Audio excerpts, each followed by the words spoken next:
market where is cinema? Why do we have directors creating their own stories or borrowing ideas from there, where we actually have so many organic? Yeah, we have, you know, such a legacy of you know, literary works that we must tap into. But I do think increasingly people are filming books, novels. So, but I don't know why it hasn't caught on as a trend. I would think it's a much easier route to take than, you know, actually put in the effort yourself to you know, write a story.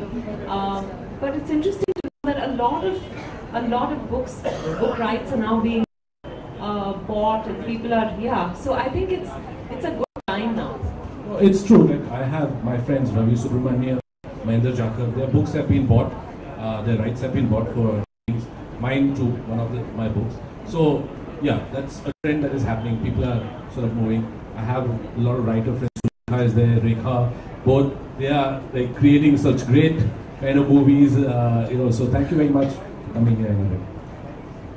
No, I also think a lot of our, you know, people don't know how to adapt a lot of our classical literary works. That's the, most often we've ended up making period films around those classics, based on those classics.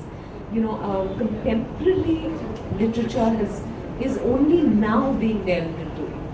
It's a pity because, you know, we have the stories. Yeah. And better written. And a lot of films that have been based on books have been extremely successful. Your first major feature, that was adapted from a book. Rekha's there, right? Adapting books is kind of, you know. So, how was your experience with that? You must have read the book and the script. I actually read a translated version of Parinita before I read the script. Or rather, I read the script first and then I read the translated version. And it's interesting because what they did is, even though we were making it as a period film, they adapted it to or within a certain period. So that defined a lot of goings on in the film, which I think was very interesting. Otherwise, I haven't really. I've read a couple of, for example, I read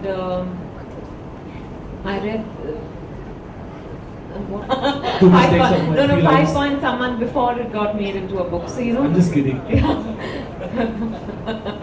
So that's the only experience as far as reading a book and then seeing it translate into script. Now this is a serious question, Piyush. When I read the book, I found that you were expressing a lot of empathy for the character which would be taken as the evil incarnate. Yeah?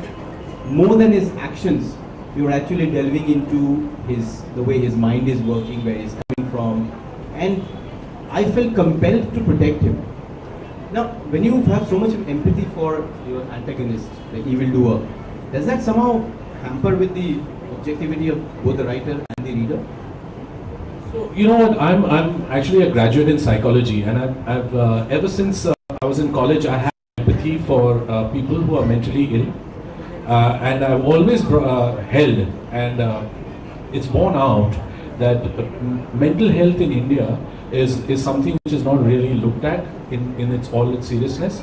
You know, just yesterday there was an article in the DNA that 6.5% of the Indian population is mentally ill, and serious mental illness is there. Okay, so to me, what happens is and I mentioned that in my afterword, that what happens is when there is some mentally ill person, you kind of in your family, you kind of push that person away, never talk about that person out in the open, and sort of look at it as some blight that has come onto your family, etc. That's our tradition. Culturally, we are very intolerant towards that. So my empathy will always be towards a person who is mentally ill, and I believe that a serial killer has also got a mental health problem, a mental illness.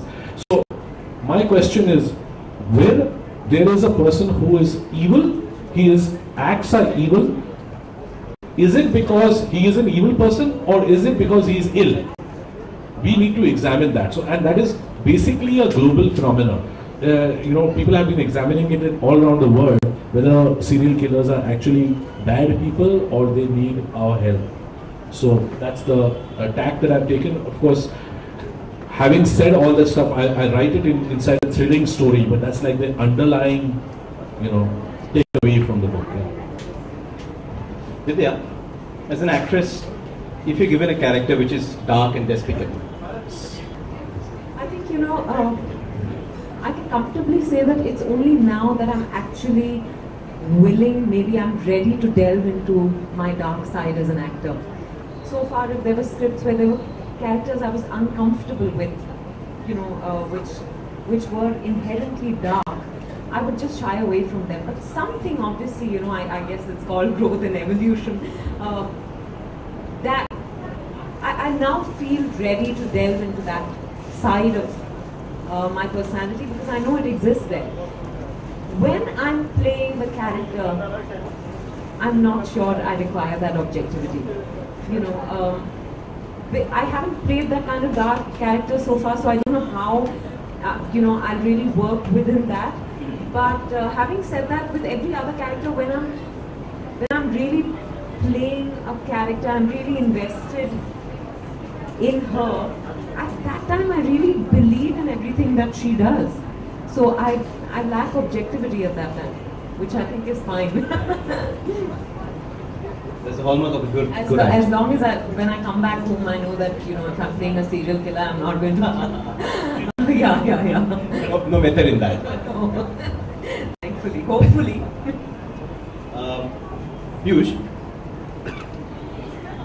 in this particular film, in this particular book, sorry, I'm already talking about the film. You yourself admitted through one of the characters that the genre of serial killing fiction or the idea of a serial killer is not taken very seriously in India, in the Indian context.